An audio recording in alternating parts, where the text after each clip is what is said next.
सबसे घटिया जनरेशन हमारे बाप दादाओं वाली है। इनके पास समाज और समाज की इज्जत के अलावा कुछ नहीं है। ना ही इन्होंने कभी बड़ा सोचा, ना ही बच्चों को कभी बड़ा सोचने दिया।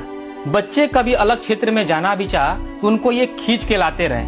कहते हैं कि हमें पूरी दुनिया की समझ है।